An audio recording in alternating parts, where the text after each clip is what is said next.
So obviously, let's fast forward.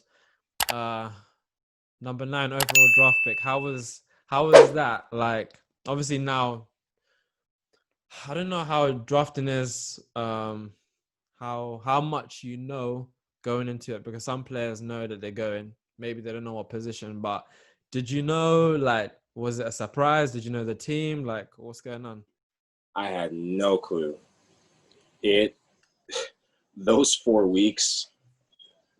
It was my senior fall. We went to the Final Four, played against Carolina, lost in the national semifinals. A week later, agents start calling me to tell me teams are interested. Yeah.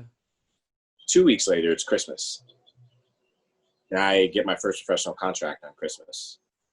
I still don't know who wants to sign me. I didn't know how the league worked, but I checked my school email, and Major League Soccer sends me a contract. And we're going back and forth with my agent. And it was so surreal because I'm thinking, I have an agent? Yeah. I have a contract? What? And yet I still don't know who that contract is connected to. Didn't know anything about the draft. Didn't know anything about the combine. And that almost helped me. Where after Christmas, my best mates, Jack in particular, they phoned me and they said, hey, we saw on ESPN that your name's in the mix. You've been invited to the combine Bro, in one sec. Did you say Florida. you got a contract from Yeah, MLS, but you didn't know which team it was? did not know which team it was for. So how MLS works when you're getting drafted and how the league works is your contract is with the league first and foremost, Yeah, and yeah. then you get taken by different teams. So when you're being drafted for that team to have the rights to you, and then they take your contract, and that goes towards their salary cap. Oh, So jeez. I didn't know any of that. So I'm fresh out of college. I graduated semester early. I'm just happy, one, to graduate, to go through this whole process. I'm still bummed we lost in the national semifinals. I'm just grateful I moved my stuff out of my house in college. Yeah, yeah. And I now have to make this life-changing decision of, oh man, am I going to take this contract to play football? Wow, I'm going to step into this thing almost blind. Yeah. And so my best mates, Jack, especially Jack, they phoned me and they said, hey, we saw that you've been one of the players selected to go to the MLS Combine in Orlando. You should train. And that was such a shock to the system. I was like, I'm not sure. And for 2 weeks, from Christmas to 2.5 weeks from Christmas to the Combine, I trained with my mates. We did double days. We did fitness runs. We did ball work, pickup games. And it reminded me of why I play the game. Yeah. I'm a football junkie. I love chatting about it. I love arguing about it. There's certain teams I don't love who will remain anonymous, that are located in London in particular, but they will remain anonymous. There's certain teams I absolutely love who are in Manchester. That's all I will say. Uh, I'm a football fanatic, and I went into the combine just with the love of the game and with preparation, because I knew I worked. I didn't even know how hard I was working, and I was fit from the college season, but I had this hunger and desire, and I didn't know what I was doing. I didn't know I was really there, and my draft stock catapulted. It was some of the best football I played up until that point. yeah. And I started playing a new position senior year as a holding midfielder. Prior to that, I'd never played holding midfield. Damn. So it just gave me extra time to refine my skills and to just play in this open environment. And it reminded me of how I grew up playing, which is just pickup. Yeah. And you're playing with random people, guys you played against at uni, guys that you're like, oh man, I always wanted to play with you. And guys you're like, you know what? Stay on the other side of that team because I still want to. And I had a great time at the combine. And after the combine, they had a meeting. And I remember it was ACC Players of the Year, Big Ten Players of the Year. And I was in there. And I was really confused because it was like, okay, why are they not telling us anything? It turned out that group had been identified by teams around the league as the players most likely to be taken in the first round. It was almost a guaranteed. So they give us this massive packet and they say, congratulations, you will be drafted in the first round of the MLS Super Draft. And here's all expense paid trip to St. Louis. Your flight's paid for. You stay in this, I think it's a Hyatt or Marriott at the convention center, right by the arch. And you're treated like you're a star. You get that first taste of stardom.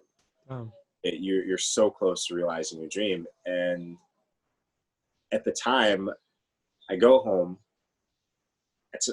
I tell my mom, she's just like, great. When's your college diploma coming? Yeah, I know, right? You know how moms are. You know how African moms are in particular. She's like, oh, that's awesome. When's your college diploma? Trust me. That's what I care about. And she was like, show me the diploma first, then we can celebrate. Yeah. I get a phone call from a California number, and it's Bruce Arena.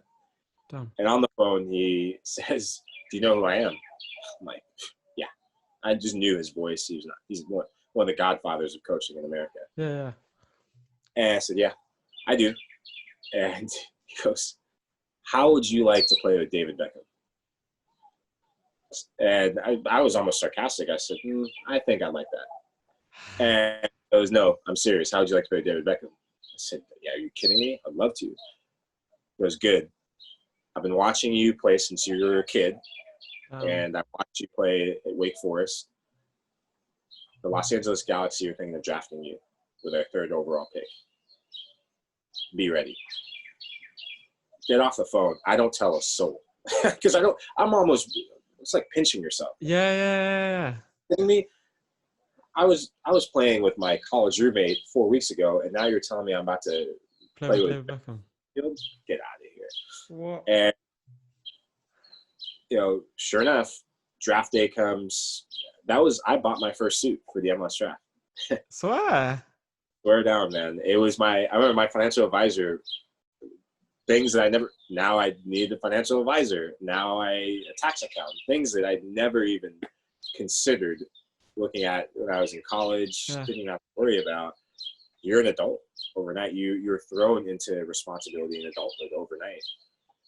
And my financial advisor, Isaac, bought me my first suit, and it was just black suit, red tie, and now I look like one of those 80s suits, baggy. I look like, but I'm in St. Louis, and it's freezing, bro.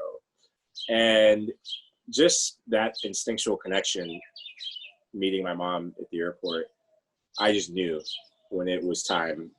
The 9th pick, the Galaxy ended up choosing Omar Gonzalez, which ended up being a really good choice. Yeah. And your names get called by, and you start getting a little nervous. And when it came to the ninth pick, I saw the Chivas coaching staff and the GM eyeballing me, and I had a conversation with them where they said that if I was still around, there was no question they're drafting me. And I'd had a few conversations with teams, and I just knew when the 9th pick came, they called my name, said with the 9th pick, Chivas USA selects midfielder from Wake Forest University, Michael Lahoud. Mad. In that moment, I just closed my eyes, and it's just like, relief, excitement. You're exhausted because there's this building. And I had to go up on stage. You shake the commissioner's hand. He puts a scarf over your neck. They show your highlight reels from the time in uni, and you have to give a speech. And I blacked out during my speech, I'm sure. Don't remember everyone was clapping when I opened my eyes, I felt like, when I came back to. And you walk off the podium, and you go through the back door, and now it's media day. So you're talking to ESPN Deportes, international media, and you don't realize what's going on. It's just all coming at you so fast. And then I went and met with the coaching staff, shook the manager's hand, shook the GM's hand. The president was there. And you do local media, so the LA Times were there. And moved from North Carolina back to Washington, D.C. in the blink of an eye, I was moving to Hollywood. And Smart. although I didn't get to play with David Beckham, I became an adversary of David Beckham, one of my childhood idols. In 4 weeks, I knew my life was never going to be the same. Damn. Yeah, it was surreal, man. It was an experience. It was mad because I got the opportunity to go to the draft when it was my last year. But I'd already had my contract before that. But I had to, because I got All American my last year, I had to go for like a ceremony and stuff. Yeah. So I watched the draft and I was thinking, yo, this is crazy. Like just that feeling. Yeah. Here's a story for you. This was back when when people had, I think an iPhone had just come out. Like, if you had an iPhone, you were on that song, I'm on a new level. You were on a new level. I think it was right before I had the Razor. Yeah. I used to have this small Nokia brick. Yeah. Baby old phones with Snake on it. Snakes, I was about to say that. Man, I was the worst with my phone. Sometimes I'm still not the best, but Yeah. I'm the worst. Hated text messages. I was on minutes, man. So you preserve the minutes. So if someone called me, I'd be like, don't call me. Call the line. Hang up. So I'm in this posh suite, and I'm thinking, I've never been in a hotel like this. What? I have a room by myself, and I feel like the main character in the movie Home Alone. Yeah. I'm thinking, what? So I'm taking a bubble bath, go right in the fridge. It's all paid for. And I get drafted, and I get back to the room. And I start texting my buddies because the minutes too much. So I start texting my buddy. And I get to I left my phone in the room, and my phone is just text messages. People are like, congrats. Gosh, so happy for you. And it was so overwhelming. And I couldn't even put it into words at the time, where it didn't really hit me until you move to LA. I get my suitcases. I packed everything I had in two suitcases at the time. You don't even have a car. You move cross country to a part of the country you've never been, and you get off at LAX, and they pick you up. You start training, and you start getting into this vibe, but you're not settled yet. And I didn't realize I was a professional footballer until that first game of the season. I made my debut against Colorado. I come in just after half, and they call your name. Now it's in the game. I was number 27. Number 27, Michael Lahoud. And I was running down the field, and I'm running, and I'm dribbling, but I'm looking at the Jumbotron all of a sudden. I pick my head up to see if there's any options. And I see a Jumbotron, and I'm like, that kind of looks like me. Oh, my God. I was dazed, man. I go to pass the ball and get it back. I'm like, I'm a professional footballer. Yeah. Such an adrenaline rush.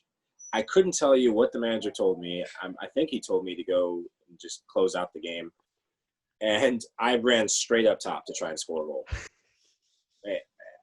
For 5 minutes, I was all action. Playing attacking mid, striker. I was playing right midfield. I was supposed to. But I was pressing everything. I was lights out. I was on one. Because just that feeling, there's nothing like it. I did this thing that I aspired to be as a kid, that so many people along the way believed in me. I felt like I owed it to them. Yeah. And I owed it to them, to the people that helped me along the way, to my college coach, my first coach, my club coach, and my friends and their parents and their families that took me in and taught me amazing values, to my parents who brought me here. Yeah. All those things were going through my head, and it was an experience to make a debut and fulfill that dream. Damn. Sheesh, yeah, that must have been mad. So, like, fast forward, obviously you've made your debut. You're playing regularly. You played a lot of games that season, didn't you? Yeah, from day one, I got to play a lot. We had a really good team that year too. And it was a slow build up because we had a good team and we had a lot of veteran players. Unfortunately, two of our best players played in the middle of the park.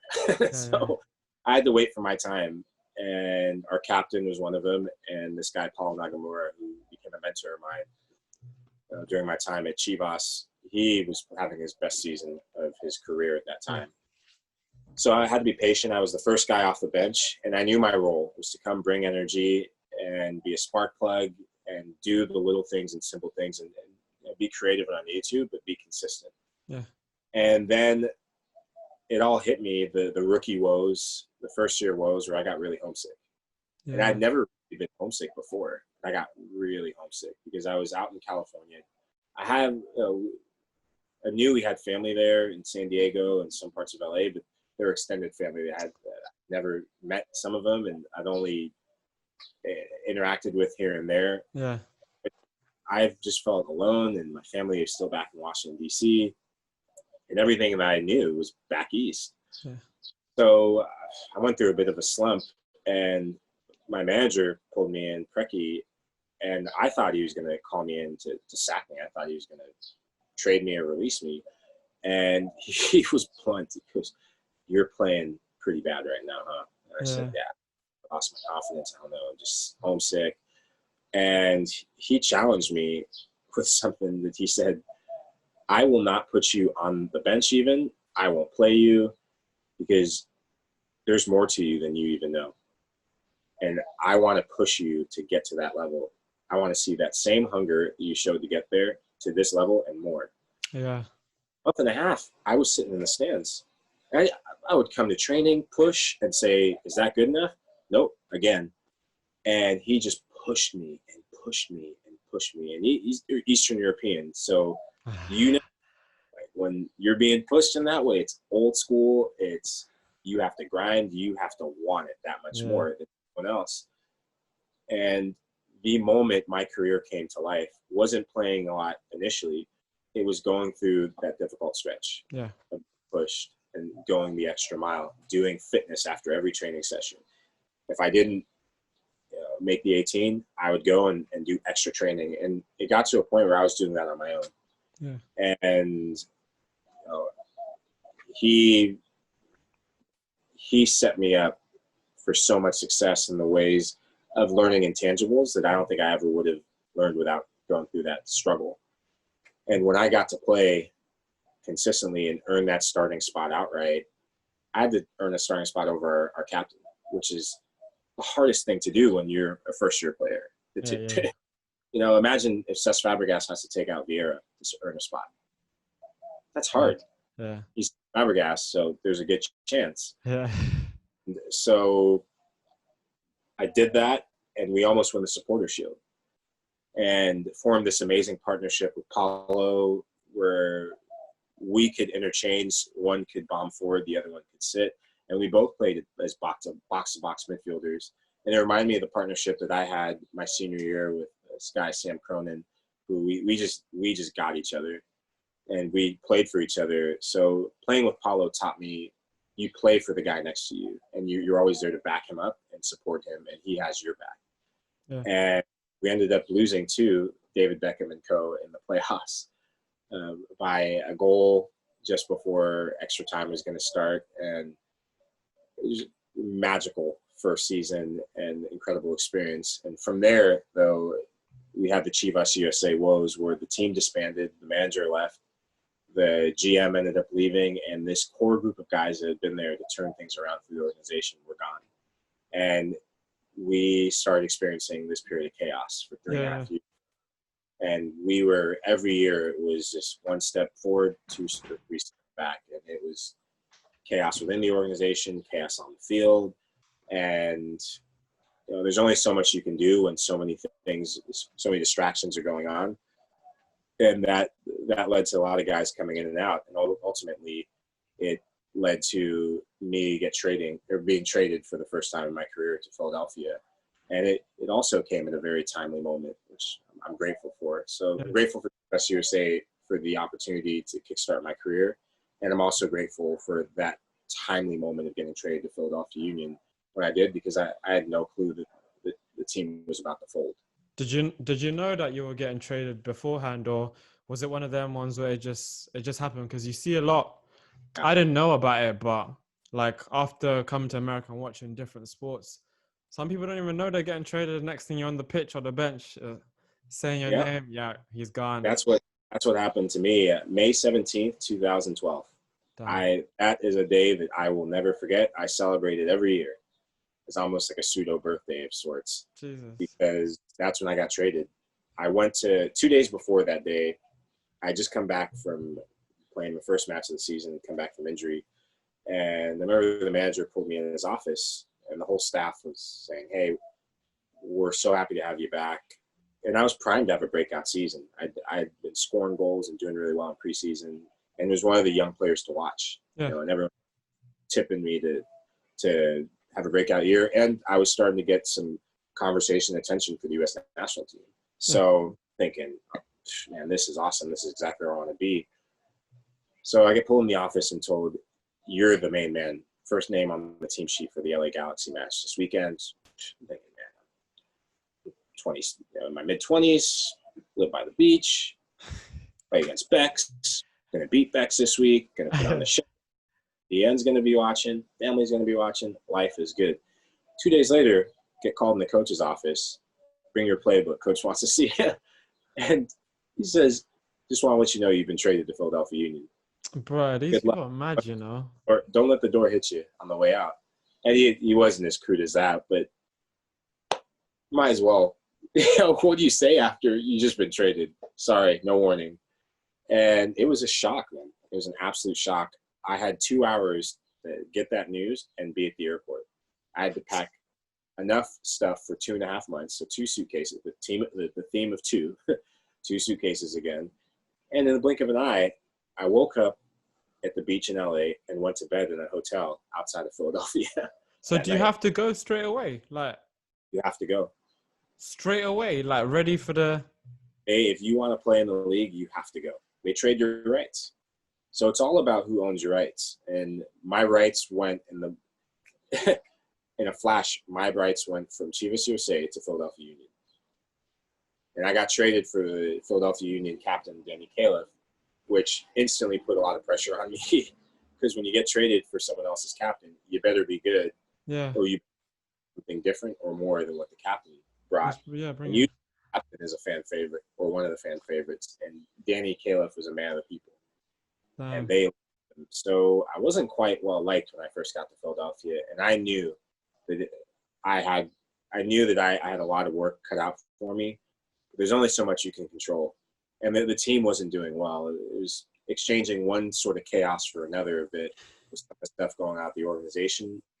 But it was a different sort of troubled times because I think there's a bit of finding out what type of club do we want to be as a Philadelphia Union and who are we? We're not DC, we're not New York for sure because there's a huge rivalry there. But what does it mean to be the Philadelphia Union in the MLS? Yeah. It was the second year of the club or the third year of the club. So they were still in the midst of growing pains. And I overnight was thrown into that in a difficult season. And we made the best of what we could that year. And we made the Open Cup finals against Sporting KC. And we had a bit of a resurgent run in the second half, got a new manager. But it was not an easy transition to make, to be flung to the other side of the country and have to prove yourself all over again and start fresh. That's mad. So you were saying that you were having a good season and you're in talks of potentially playing for the national team for the US. How did then you get the national team call up for Sierra Leone and where were you? The previous year, Kansas City, actually, we played against Sporting KC. They just opened up their park that they have now. And they played really well. And I was playing out of position at the time, playing right back. And that's when I jumped on the national team radar. So that was 2011. Bob Bradley he was in the job and he was under pressure, but we had conversations with the U.S. Federation of, we're looking for a right back and your name is one of the new guys we want to bring into camp. Thinking, great, this is awesome. Keep doing your thing. Because I was playing as a wing back. I could I could do my best Danny Alves impersonation running wise. I don't know about football wise, but I can get up and down. So playing well, scoring goals from right back, getting assists. Damn. So you can't do much more than that. Man's moving like Trent. Yeah, Trent. Yeah, men like Trent. And I get a phone call from one of my best mates now, big brother, Uncle Kai Kamara, and he says the coach of the Sierra Leone wants to call you in for camp. So the Sierra Leone national team manager phones me, gets my number from Kai, and at the time the U.S. was playing Mexico at the Rose Bowl for the Gold Cup final. Sierra Leone was in the African Cup of Nations qualifiers, and they're doing well. And they had a match against Egypt. Egypt away and someone else at home, maybe 2 away matches. And the manager of Sierra Leone is a guy from Sweden. And he got with me on the phone and said, look, we will fly you from Kansas City halfway around the world. You don't even have to train. You're my starting right back against Egypt. So I'm like, oh, brilliant.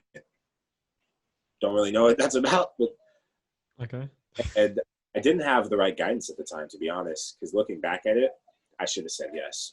When a manager offers you that, there's just certain things that you never know how long they're going to be there for.